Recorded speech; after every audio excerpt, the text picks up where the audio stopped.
everyone, this is Sydney Menson from Inside Scientific, the online environment for life science webinars, virtual events, interviews, and educational content that helps you do your best work. Our Industry Insights sessions are an exploration of what is new and exciting in the life science industry. We hear directly from industry professionals about the latest and greatest developments that push the boundaries of what science can do when great minds tackle even greater problems.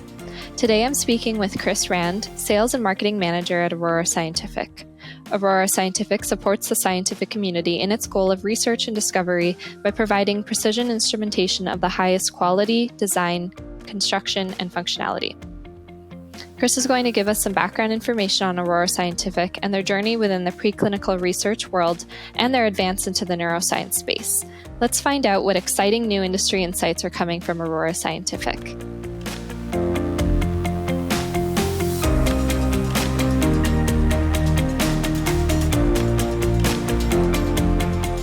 All right, Chris, thank you so much for joining me today. Thanks for having me. Excited to be here. Yeah, excited to have you.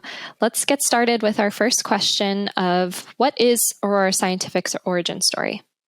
So some people may not know this. Aurora started out as a custom engineering firm with David James back in 1982. So we have been around for quite a while. Our now co-owner and president, Jeff Chandler, joined the firm a couple of years after that, during which time they developed several R&D instruments that were used by industry and government, including fast response gas sensors and pressure reducing devices. Then in 1997, David and Jeff formed an official partnership and changed the name of the company to what it is now, which is Aurora Scientific, Inc. And it was also relocated to the town of Aurora in Ontario.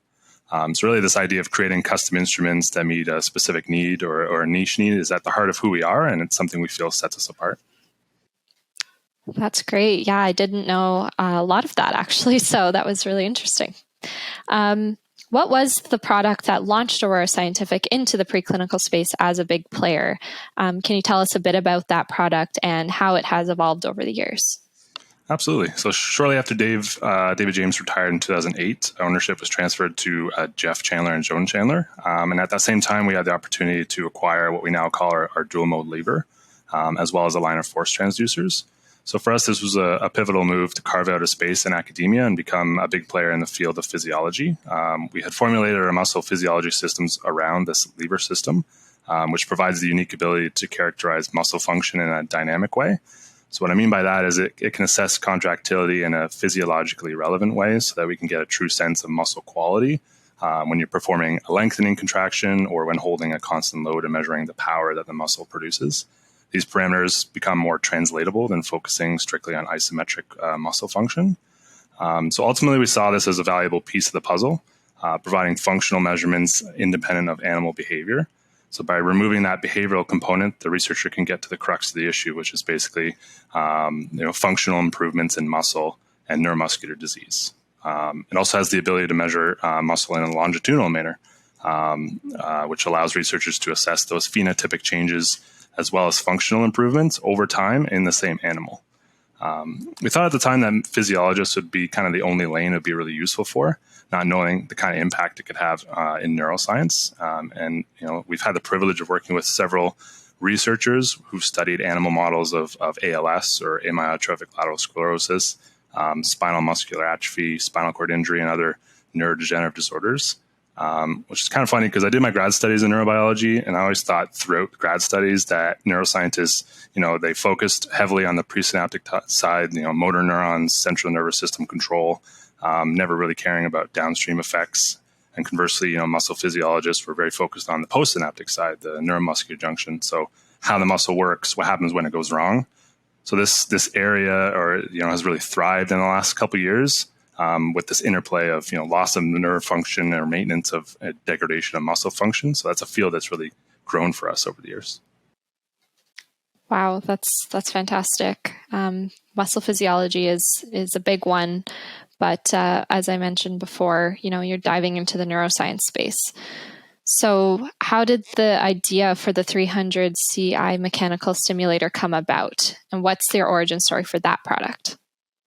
Good question. So we've been lucky enough to work with many great researchers over the years that see us as a trusted partner in the field and have come to us with ideas for either a new product that they want to see developed or a new application for something that already exists. In this case, we had been using our dual mode, as I just talked about, almost exclusively as a way to measure muscle function, muscle contraction, or how much tension is produced onto the lever system.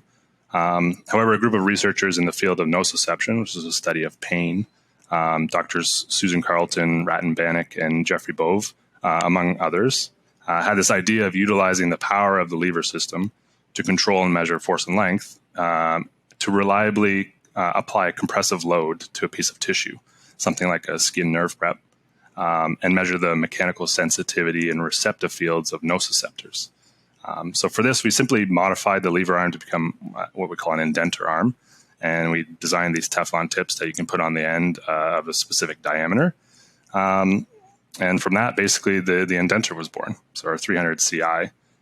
Since then, there have been so many cool and unique uses of this mechanical stimulator, things from sensitivity of the meninges in the brain and models of migraines and traumatic brain injury, and even in vibrotactile sensing and Parkinson's disease.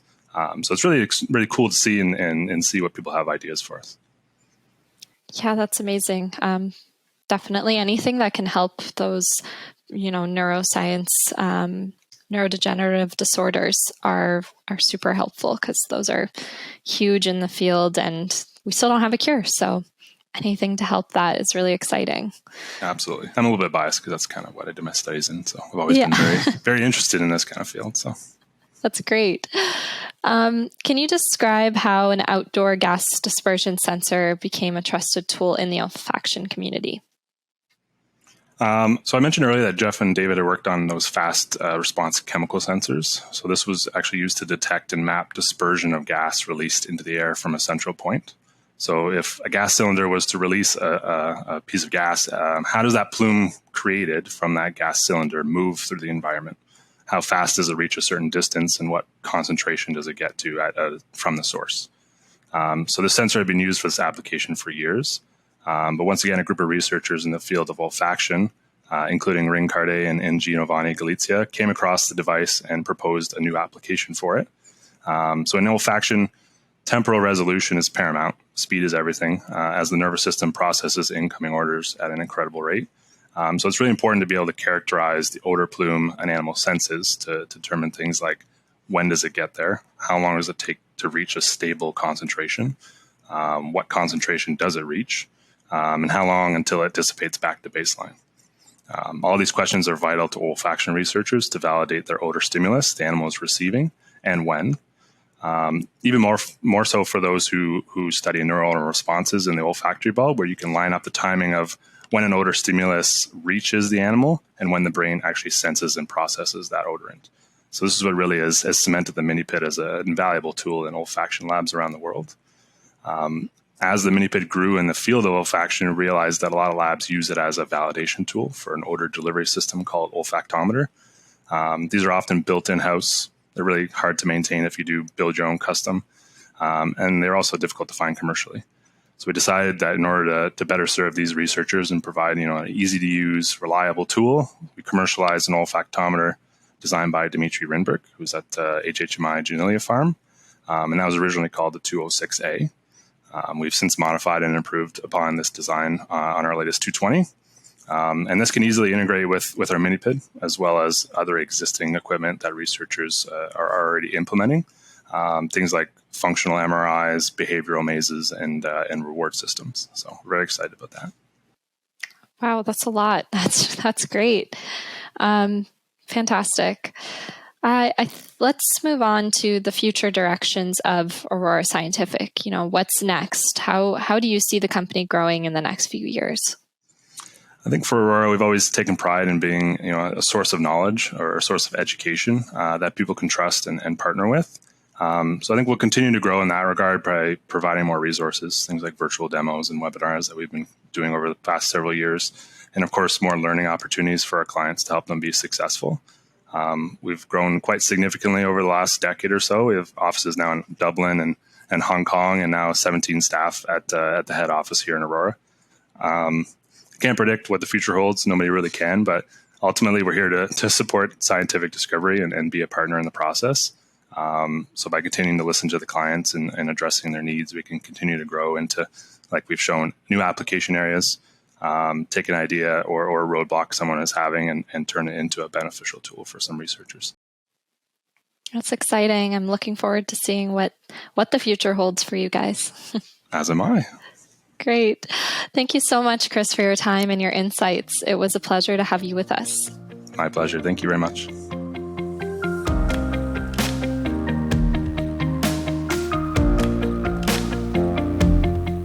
We hope you enjoyed this episode of Industry Insights and that you'll tune in to future episodes where industry professionals just like you answer questions about their work and how their companies share science. Don't forget to subscribe.